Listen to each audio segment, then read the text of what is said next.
संत भगवान ने पूछा, बेटी तुम्हारी उम्र क्या है? बेटी बोली, हमारी उम्र 11 वर्ष की। 11? वैसे उम्र तो तुम्हारी 25 साल से कम नहीं लग रही है। बेटी बोली, नहीं बाबा जी, मेरी उम्र 11 वर्ष की है। वो कैसे?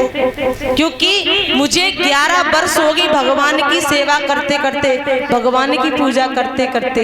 तो जब से मुझे समझ आई है तब से 11 वर्ष हो गए, तो मेरी उम्र 11 वर्ष की है। अच्छा, तो बिटिया एक बात बताओ, तुम्हारी सासू की उम्र क्या वर्ष की है?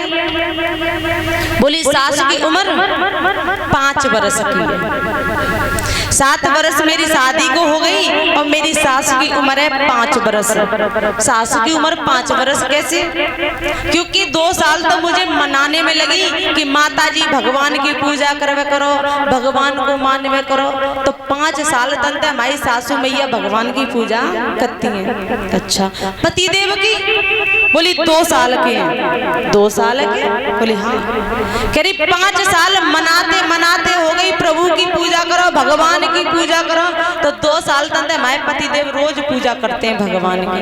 बोले अच्छा, बड़ी अच्छी बात है। तो ललित जी बताओ, तुम्हारी ससुर की उम्र कितनी होगी जा साहब से? तो बिटिया बोली, ससुर हमारे पैदा ही ना भाई, ससुर हमारे पैदा ही ना भाई, क्योंकि उनने आज तक भगवान को नाम ही ना लो।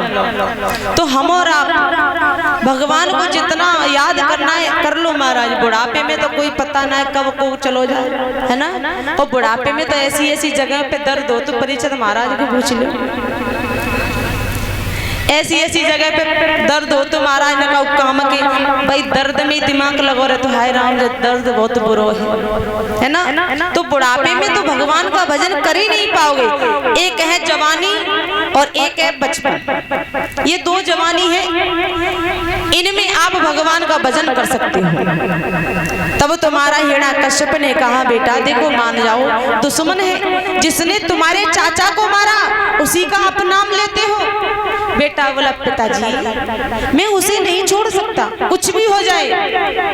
हिरण्याकश्यप ने क्या किया, मारने के लिए महाराज सांप जो थे वहां पर ले जाकर के डाल दिया। सांपों ने बेटे से कुछ भी नहीं कहा, हाथियों के नीचे जाकर के फेंक दिया।